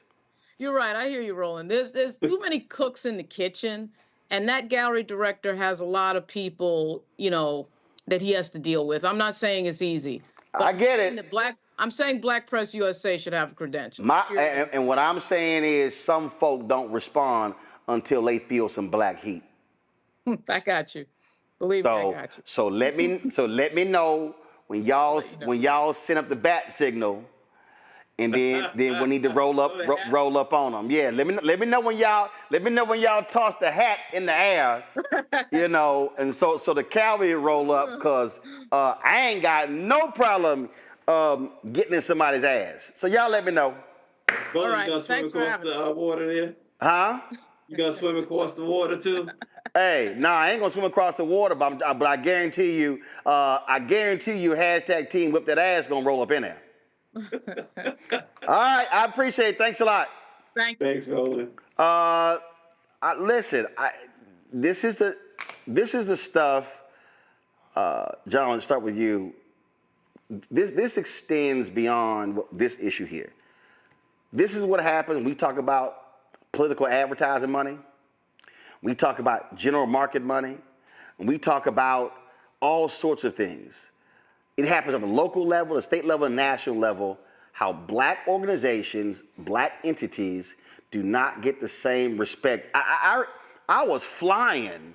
I don't even know, do I have it with me? I was flying. And you can switch the camera over here. I was flying. And when you fly and you have a media credential, because we're media, when we check bags, we get to check bags up to, do I have my credential with me? I don't have mine. I thought I had it with me. When we check credentials, when we check our stuff, you know, we get to check bags up to like 100 pounds. And we pay 50 because we carry gear. So I don't actually have my roller. I thought I had it's probably at home. This is like a credential from I got from a couple of the events. So at the airport, when you check your bags, you show your credential. So I check in United, and homeboy goes, "Oh no, that's not satisfactory." I was like, "Excuse me? What you mean it ain't satisfactory?" I said, "Shit, it's satisfactory for Secret Service at the White House." And then another person at United who knew me, and mind you, I got 1,000,003 miles. I'm Premier 1K, all this sort of stuff. And I was like mad as hell. But I guarantee you, if I had flashed the CNN credential, no problem. But this is the stuff that people have to understand that black folks deal with when they do not see us as equal to others. Absolutely. I know. I think that this is a form of institutional racism. You know, the reality is when policies don't allow access to certain groups of people, it is an institutionally, systemically racist policy. And that is what has kept black folks from upward mobility. That is what's kept Black America's plight from being heard, is keeping us from having access. And so it's especially important in a time where diversity, equity, and inclusion is under attack. Affirmative action has been under attack, because the reality is we aren't a post-racial society. And it's very important that we have systems in place that make sure that Black journalists, Black media have access to everything that they need access to, that Black institutions, period, that institutions that serve Black people have resources. Right. And so I think that it's an especially important conversation right now, as we know that DEI is just a code word for Black sometimes, and it's their new N-word. Zachary, perfect example. Last week, Reverend William Barber, Bishop William Barber, and others were arrested for praying in the Capitol Rotunda. This right here is an image of them being arrested by Capitol Police as they were praying. Then they ushered all the media out. We actually ran the video. Now, here's what's interesting. They were talking about them making a disturbance, but these are the same folk.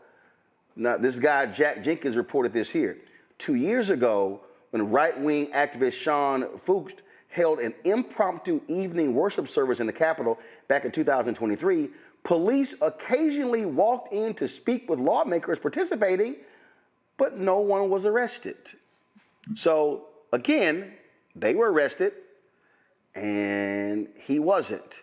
This is what we're talking about here.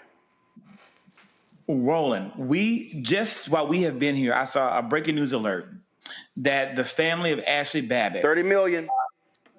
Yeah, they're getting our American taxpayer dollars after their daughter went down to the Capitol to participate in the insurrection. A white domestic terrorist was shot because her dumb ass would not obey orders, and Trump is giving her family $30 million of taxpayer money. Of our money, $30 million of our money. And again, may she rest where she rests. But that is what we're dealing with. These people caused an insurrection. Now they've been let off scot-free. And now our president and Republican members of Congress are talking about giving the families restitution. While you're telling me that you're not able to do anything to support the Americans who've gotten education through student loans, while you're telling me you can't do anything for the black people in this country that are owed reparations, but we're going to give insurrectionists restitution, they're going to get money for the insurrection they caused to overthrow the American government and democracy? Well, that's what we have going on in Washington, where these pastors, these ministers can't pray, but the family of Ashley Babbitt gets $30 million. I said over and over again, Morgan, you gotta stand up and fight and make it perfectly clear you're not going to treat us separately as you treat other people. Yeah, and I hope this discussion, these examples we talked about, is an invitation to go big. I mean, truly, it kind of breaks my heart hearing the discussion that it's been years that we've been fighting for this access. It's like, no, when you have power, use it to the maximum effect to impact as many people's lives. Take every fight and just win, deliver. That's what we're seeing happening in this administration. We should be respecting the Constitution, but very aggressively trying to deliver for our people. Indeed. All right, folks, hold tight 1 second. We come back. We talked last night about Shadur Sanders and how maybe what happened to him wasn't racist, but it was racial. And I told y'all in my story, it don't happen. That just not in sports. And so I'm going to talk to a brother who knows this story very well. And it's something that we have to understand that is live and well, especially in the age of all the folks who are attacking DEI. You're watching Roland Martin Unfiltered right here on the Black Star Network. This week on the other side of change. The mass incarceration, Trump administration is doubling down on criminalization, and how it is profitable. And there's something really, really perverse about saying that we need to put people in cages in order for other people to have jobs. Like, that is not how our economy should be built. Only on the other side of change on the Black Star Network. This is Tamala Mann. And this is David Mann. And you're watching Roland Martin Unfiltered.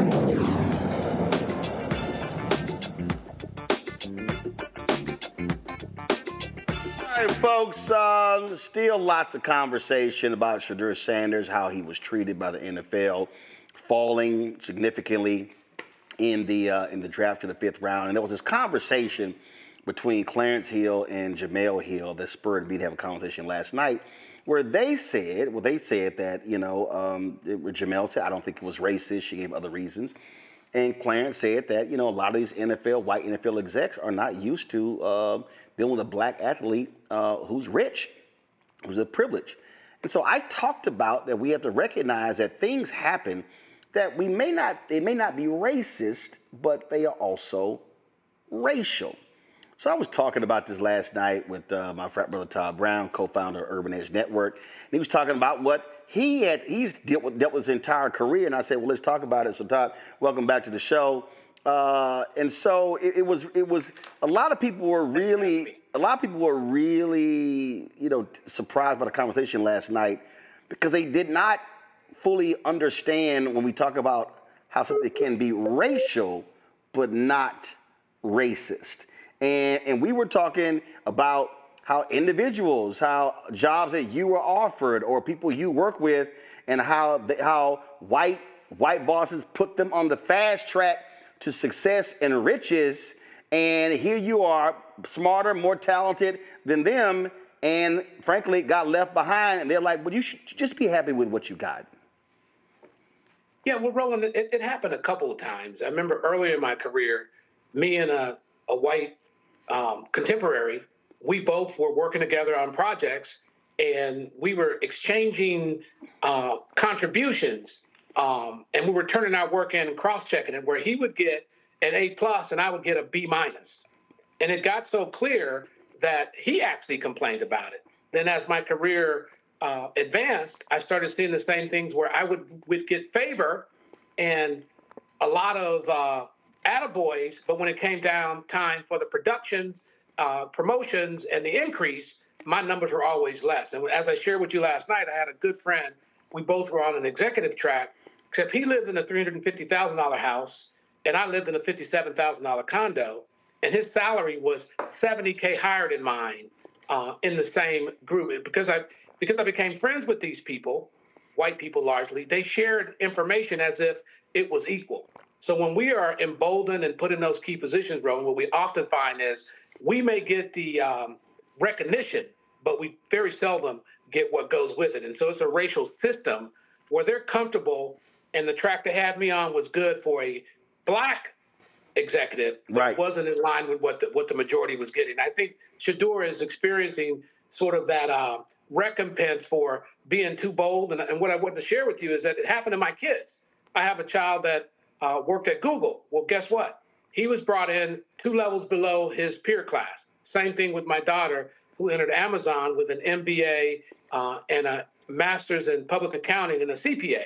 And she found out that majority members who just had an undergraduate degree came in 2 levels higher than her. By the way, she went to the University of Texas, the #1 accounting school in the country. So we see this happen generationally, and it's more normal than we want to think about. And what I need people to understand is that over a 20, 30, 40-year period, we're talking about the loss of millions of dollars. And the response from white folks is, but you've done well. Right. Well, what's interesting about that, Roland, is I go back to companies, major media companies that I was at in 2000 and the 2010-12 timeframe. When I visit them on business in my current capacity as owning Urban Edge Network, I go back and I see the same white people that were in the roles that I was in. They're still there 10 years later. So if I was making $950,000 a year, and you add 3% to that, and they've been there an extra 11 years, you can imagine the amount of wealth they've amassed. And that's the generational wealth that you see in the exchange, where you see African Americans in executive positions are put out of their roles for whatever reason, mid-50s, early 60s, if they're making north of a couple $100K. Whereas you see the majority members in this racial society you talk about, where they're just comfortable with each other and are just uncomfortable with us in leadership roles. And over time, not a lot of time, you can see the stratification in income and how it impacts us from a wealth perspective. And again, we talk about what's racial and not necessarily racist. Talk about this one individual who went on to run a major media company, who's now about to run another major media company, who held private parties for white junior execs, and you never got invited. Yeah. So in the conversations I was in at a major top 3 media company, having had conversations with my peers, they then shared with me that they were invited to weekend parties, Christmas parties. They've been to this executive's home, and they were given opportunities consistently, whereas I was there for 7 years and didn't receive one promotion. Matter of fact, one individual I'm thinking about was below me when she came in, and she's now been president of several companies in the same field, whereas those opportunities tend to go away from Black folk for whatever reason. And I see the same peer class, chief revenue officer, senior vice president of content management. When those people are in those roles longer, they're promoted, they're supported, and it's just comfort. I saw the same thing when I was at Viacom in the early 2000s. Most of the people I work with are still in those roles or ascended to tremendously high opportunities. So it starts to be impactful, Roland, because I see individuals, for whatever reason, are comfortable with us not being there. And when we're not there, that means opportunity downstream and upstream, both for our families and for the networks that we tend to open up. So it does have a big impact when you have to be 5th round, when you have 1st round talent.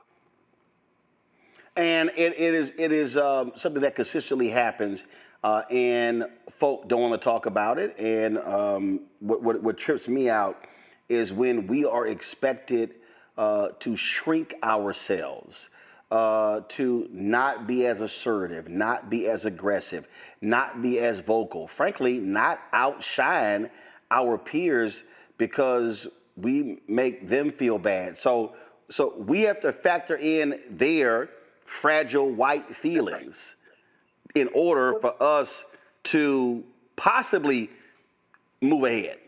Well, the sad part for me is I saw it happen again with my kids, where my son, is one of the only people that was hired by Google in sales coming out of Oklahoma University. He came in 1 to 2 levels below his peers, outperformed his peers who were promoted faster, did less impactful work. And then when he received this promotion, it was 2 years later, having overperformed in the role that he was in, which was graded at the same level his higher level peers were. Same thing happened to my daughter when she joined Amazon. They both have since left those companies out of frustration because they have access to what they were rated, like Shador, as a quarterback. They had expectations of what that meant. They went to great schools and they expected to get in there and not be impacted from a merit perspective, but then also downgraded. So now you're a backup quarterback. You're not getting the same number of reps. And then when you perform, it's not seen in the same light. So it is something that is real. You can say it's racist, you can say it's systemic, you can say it's racial, but it happens on a more regular basis than we want to admit. And the gap sustains your entire career unless you do what I've advised my kids to do, which is to take the circuitous path and not wait for a linear promotion within the system that wasn't set up to be fair and honest to them, and make moves and work your way to emancipation and entrepreneurship as soon as you can. Then you're fighting the battles, Roland, that you and I are fighting to try to get supply chain opportunities as opposed to waiting for 1 or 2 individuals within a broken system to recognize us and treat us fairly. Let's go to our panel. Morgan, you first. Well, I really appreciate the discussion and agree with a lot of what has been said. So thanks for sharing your story and of your children. I think this is one of the reasons why, and Roland, we've talked about this, where I think the entire Black community should just automatically be very anti-monopolist. We do not usually benefit from concentrations of power, whether it's in a very, very large corporation like an Amazon or Google. And I completely agree. I mean, being able to strike out, be entrepreneurs, where we have more autonomy to be able to create opportunity for ourselves and also other folks in the community is a great way to go. But we got to make sure we have that runway to grow and scale businesses and really build that wealth. And then the other thing I would say, and I'm just kind of curious, as you're thinking about just what is going on with DEI and just the role that has or hasn't played in fulfilling the promise of bringing more equity to the workplace and kind of like helping us scale up ladders faster within certain work environments. What's your take on what's happening there? Yeah, I've never been an advocate of DEI, or I'm a big proponent of affirmative action. The federal statute that requires them to give us an equal opportunity at what used to be in federal contracting, certainly in corporate environments. DEI has always been a cloak and dagger for Black folks. As you know, 72% of the opportunities in the DEI space went to white women, and north of 90% of the opportunity went to white folks. So we were very seldom benefited from it. It did create some opportunity for consideration.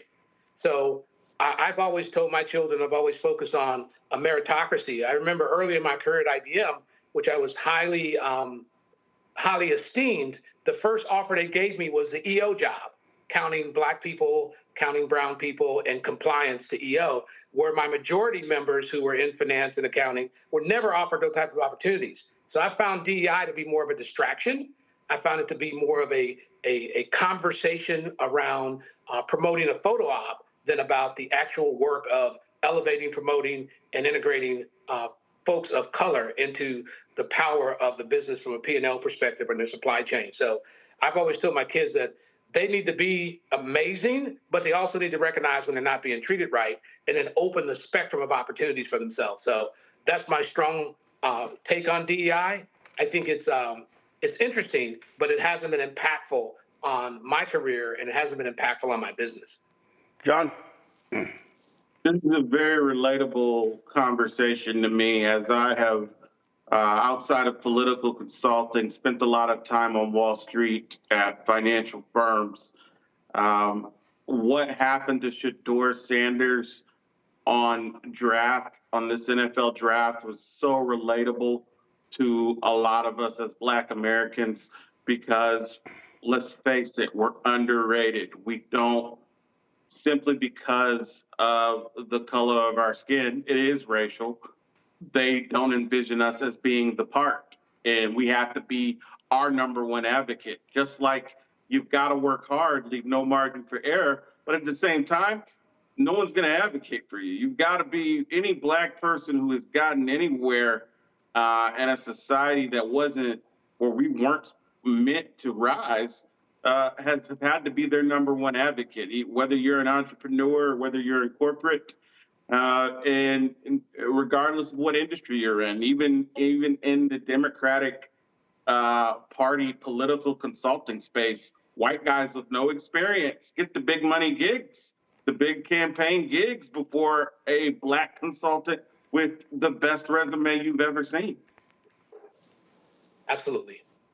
And so I think the relatability piece is we're all first-round draft choices. I find that Africans in America, when they come through whatever system they come through, when they go for opportunities, they tend to be well-suited for those opportunities. Now it's arguing for your values, positioning yourself with enough opportunity spectrum where you can have more than one team to go to, and it's free agency, but we have to actually be very assertive about making sure we get in front of as many people as possible so we can really feather out those opportunities and then take the one that makes sense. And then don't fall in love.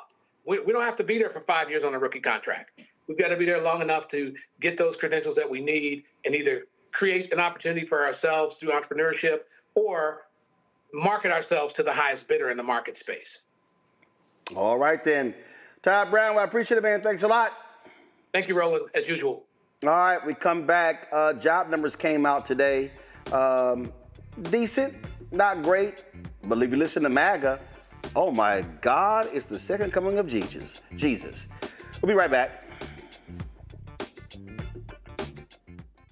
On the next Get Wealthy with me, Deborah Owens, America's Wealth Coach, inflation is on the rise. Interest rates are high. Can you still thrive during these uncertain times? On the next Get Wealthy, you're gonna meet a woman who's done just that, living proof of what you need to do to flourish during these uncertain times. These are times where you take advantage of what's going on. This is how people get rich or richer. That's right here on Get Wealthy, only on Black Star Network. Now that Roland Martin is willing to give me the blueprint, hey, Cyrus, I need to go to Tyler Perry and get another blueprint because I need some green money. The only way I can do what I'm doing, I need to make some money. So you'll see me working with Roland. Matter of fact, it's the Roland Martin and Cheryl Underwood Show. Well, should it be the Cheryl Underwood Show and the Roland Martin Show? Well, whatever show it's going to be good.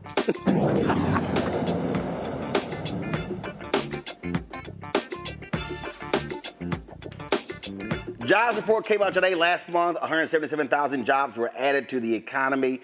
Analysts expected 133,000 jobs to be added, but the Black unemployment rate went up to 6.3%. Overall unemployment rate remained the same at 4.2%. The unemployment rate for Black men went from 6.1% to 5.6%. Black women's unemployment went up a point, 6.1%. Morgan, you look at these numbers every single month. What does it tell us? The name of the game continues to be uncertainty, Roland. I mean, you're right. These are pretty good numbers. These are numbers that are not causing a lot of alarm. But I think the massive elephant in the room is that these numbers are from surveys that were coming pretty much right after the April 2nd tariff day, where Trump put across the board tariffs all over for countries all over the world. And so we're still dealing with what was more or less the prior administration's policies. And as we move forward here, we're going to continue to have to take a look at what is the impact of the very erratic policymaking that's coming out of this administration. And the other thing I would note is, and we're probably going to have to do that on a sector by sector basis. Like, what do I mean by that? It's like each market area. So when we look at where some of the jobs were gained, where some of them were lost, of course, we're seeing some of the losses in government jobs, not surprising, but not as many losses as we're likely to see. One of the things that's not captured in these figures is the folks that are taking these buyouts, for example, from the government, that they're accepting the Doge buyouts, but they're going to be on the payroll, so to speak, for a few more months before they're officially out of the government. That's not getting captured here. We're seeing some growth in areas like warehouse and manufacturing. Some people are speculating, well, that could be because these large companies, knowing that these tariffs were coming and some of the announcements that were starting at the beginning of the year, were just stockpiling and trying to get in as many imports as possible. So then they had to beef up their warehouse capacity. No one really knows what's going on. And so it continues to be a time of great economic uncertainty. I'm sure a lot of people are feeling that. Consumers are starting to adjust some of their spending habits, and we all should be careful as consumers, as small business owners, as people who maybe supply small businesses, because we don't exactly know how the administration's going to land with these so-called deals that they're working out with the tariffs and what the long-term outlook is for the economy overall. But we do know how tariffs have an impact. Apple announced they could lose almost $1 billion in a quarter because of these tariffs, even though they announced record earnings. But again, these companies are increasingly telling the idiot in the Oval Office, trust me, your tariff gamble is wrecking this economy. Yeah, the Apple example is really interesting because the fact that Apple is saying they're going to lose $1 billion, I mean, that is, billion with a B, that is a lot of money. But the fact is, Apple makes a lot of money, right? So this is only 1% of the revenue that they're making, right, in a quarter. And so they had $95.4 billion in revenue this quarter.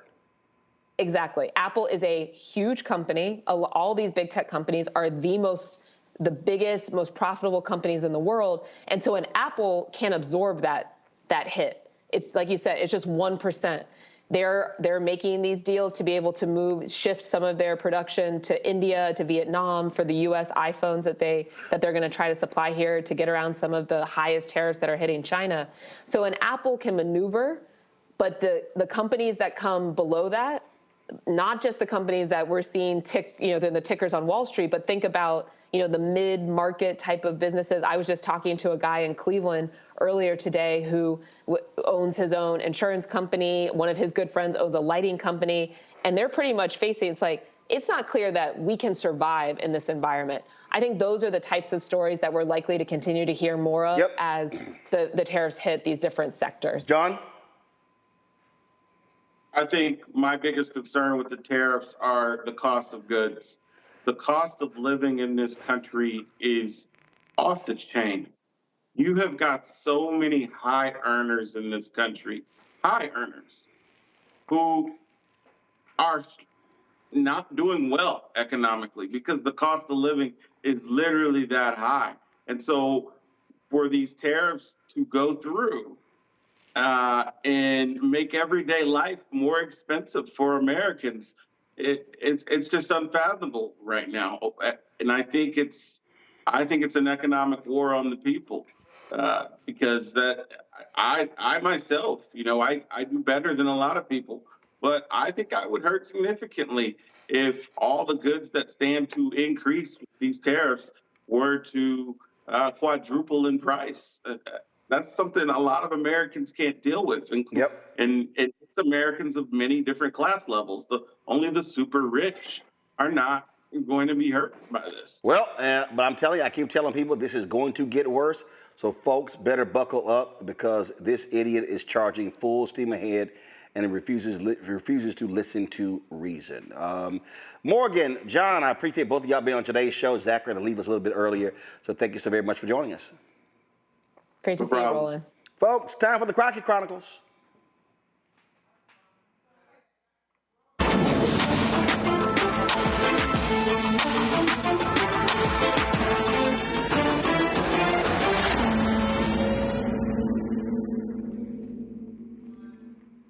Earlier this week, Congresswoman Jasmine Crockett ripped into MAGA Republicans when it comes to the massive cuts they want to do to the federal budget. Watch. Briefly, thank you so much, Mr. Chairman. This is an amazing amendment brought by the brilliant, gentle lady out of Pennsylvania, because one of the things that we consistently hear every time we start one of these hearings is that the Republicans had a mandate, and that is why we ended up with Donald Trump. And I can tell you that as I traveled the country warning them that what is happening was going to happen, people would say things like the price of eggs are so high. And so this amendment specifically deals with issues around the consumer price index. So let's talk about the price of eggs, because for whatever reason, we've yet to have a hearing on the price of eggs when that was really the one big thing. And I remember the big guy that's in the White House saying that he was going to reduce the cost of eggs on day one. But what we see is that the national average price of eggs in March of 2025 was $6.23, a 6% increase from the previous month, a 60% increase year to year, and USDA said egg prices could climb 41% this year. When we start to talk about things such as our energy, in March, natural gas prices increased 3.6% and electricity prices increased 9%. Fuel and oil prices increased 0.8%. Utility gas services increased 2.5%. The national average for a gallon of gas is currently $3.17, nowhere near the $1.98 that President Trump claimed last week. I just want to make sure we get the facts out there. And finally, the other area that we typically talk about that really impacts everyday working people is housing. When we look at shelter prices, which measure the cost of housing, rent, lodging away from home, and owner's equivalent rent, it rose 0.2% in March. In February of 2025, home prices were up 2.9% compared to last year, selling for a median of $424,000. The number of homes sold was down 5% year over year. Listen, we are in a crisis. And they are pretending that the solution is going to be cutting everything, that those of us that make this country actually go is the solution. Right now, we're cutting jobs as it relates to the federal government. Right now, because of the failed policies around tariffs, we know that we are looking at losing plants. They said that was going to bring plants. They just announced that we had 2 auto dealers that were going to shut down approximately 40,000 jobs. As they then go after NIH, we know that in the state of Alabama, the largest employer in the state of Alabama is the University of Alabama. They are looking at losing jobs because they won't have research dollars. The only thing that they are doing is hurting us. It is the reason, if we're going to talk about numbers and mandates, it is the reason that the only person in recent modern times to have the lowest approval ratings at their 100-day mark is the same person the first time they were in and now this time. It is time for us to get serious and talk about what will grow our economy, what will bring more money in, what will make sure that people can move up from working poor to middle class and maybe even reach this higher level that so many of y'all listen to, this upper echelon, this rich level, because that is what is supposed to set us apart in this country. We are supposed to live in a country where everyone has an opportunity to go from rags to literally riches. And so I am asking my colleagues to start looking out for the people that elected them. And this is one way that we can do it, by supporting this amendment of Ms. Lee. And with that, I will yield. Well, cut to the chase, call like it is. Speaking of call like it is, on Wednesday, Vice President Kamala Harris gave her first major speech since leaving the White House. She spoke to Emerge in New York, and it was a 16-minute speech. We streamed it on the Black Star Network. We did want to show you some of what she had to say, and she continued her theme of talking about this threat to democracy that we are seeing right now with a thug in chief. The American people deserve leaders who make their lives better and make our country stronger. But sadly, we have seen quite the opposite over these past few months. Now, I know tonight's event happens to coincide with the 100 days after the inauguration, and I'll leave it to others to give a full accounting of what has happened so far. But I will say this. Instead of an administration working to advance America's highest ideals, we are witnessing the wholesale abandonment of those ideals.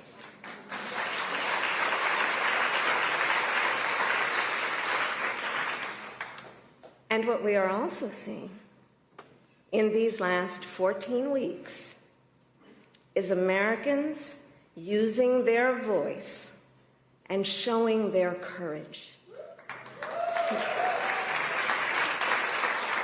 We all know President Trump and his administration and their allies are counting on the notion that fear can be contagious.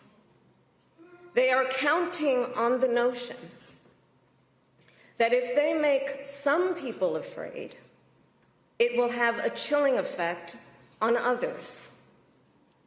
But what they're overlooking, what they have overlooked, is that fear is not the only thing that's contagious.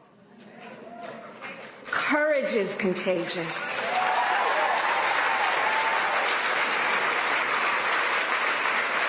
The courage of Americans who are banding together in the face of the greatest man-made economic crisis in modern presidential history. Americans across the political spectrum who are declaring that the president's reckless tariffs hurt workers and families by raising the cost of everyday essentials, devastate the retirement accounts that people spent a lifetime paying into, and paralyze American businesses, large and small, forcing them to lay off people, to stop hiring or pause investment decisions. The courage of Americans we are seeing who are rallying at Social Security offices to protect their hard-earned benefits. Of Americans who are speaking out to say, it is not okay to violate court orders. Not okay. Saying it is not okay to detain and disappear American citizens or anyone without due process.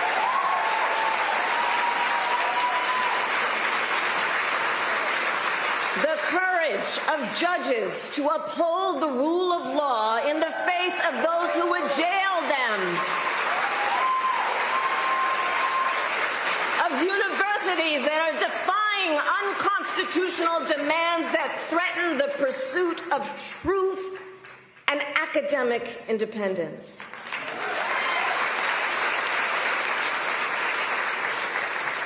And I will tell you, the courage of all these Americans inspires me. And I have been inspired by the movements like the one in Wisconsin that put Susan Crawford on the Supreme Court. By the State of the People Power Tour that is aiming to ignite a grassroots movement to lift up voices and advance freedom and justice. And by leaders across the spectrum, including congressional leaders like Cory Booker, Chris Van Hollen, Chris Murphy, Jasmine Crockett, Maxwell Frost, AOC, and Bernie Sanders. All who, in different ways, have been speaking with moral clarity about this moment. So here's one of the other things I wanted to talk about tonight and to highlight. So look, some people are describing what's been happening in recent months as absolute chaos. And of course, I understand why. And it's certainly true of those tariffs. Tariffs that, as I predicted, are clearly inviting a recession. But friends, please let us not be duped into thinking everything is chaos. I know it may feel that way, but understand what we are in fact witnessing is a high-velocity event where a vessel is being used for the swift implementation of an agenda that has been decades in the making. An agenda to slash public education, an agenda to shrink government and then privatize its services, all while giving tax breaks to the wealthiest among us. By the way, an agenda that is not lowering costs, not making life more affordable, and not what they promised. It's an agenda, a narrow, self-serving vision of America, where they punish truth tellers, favor loyalists, cash in on their power, and leave everyone to fend for themselves, all while abandoning allies and retreating from the world.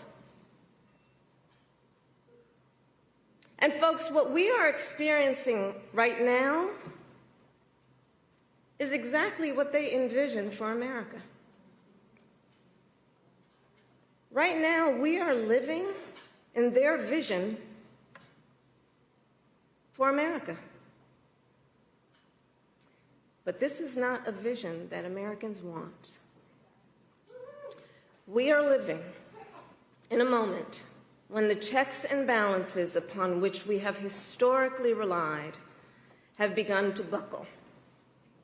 And we here know that when the checks and balances ultimately collapse, if Congress fails to do its part, or if the courts fail to do their part, or if both do their part, but the president defies them anyway, well, friends, that is called a constitutional crisis. And that is a crisis that will eventually impact everyone. Because it would mean that the rules that protect our fundamental rights and freedoms, that ensure each of us has a say about how our government works, will no longer matter. And if that happens, the one check, the one balance, the one power that must not fail is the voice of the people. Folks, if you want to see the full speech from Vice President Kamala Harris, go to our Black Star Network app or go to our YouTube channel for the full speech. That is it for us. We will see y'all on Monday. Don't forget, support the work that we do. Join our Bring the Funk fan club to contribute via Cash App. Simply use the Stripe QR code. You see it right here. And if you're listening, go to blackstarnetwork.com. If you want to send a check or money order, make it payable to Roland Martin Unfiltered, P.O. Box 57196, Washington, D.C. 20037-0196. PayPal is R Martin Unfiltered. Venmo is RM Unfiltered. Zelle, Roland at RolandSMartin.com. Roland at RolandMartinUnfiltered.com. Download the Black Star Network app, Apple phone, Android phone, Apple TV, Android TV, Roku, Amazon Fire TV, Xbox One, Samsung Smart TV. Don't forget, get my book, White Fear, How the Browning of America is Making White Folks Lose Their Minds, available at bookstores nationwide. Also, of course, get out Roland Martin Unfiltered swag, our new shirts, merchandise, t-shirts, hoodies, wall art, mugs, and more. RolandMartin.creator-spring.com, RolandMartin.creator-spring.com. The QR code is right there as well. And of course, you can go to blackstarnetwork.com. Also, download the Black Star Fanbase. Be sure to get the Fanbase app, Apple Store, as well as the Android Play Store. Or if you want to invest, go to startengine.com/Fanbase. Folks, that's it. Hope you have a fabulous weekend. I will see y'all on Monday. Holla!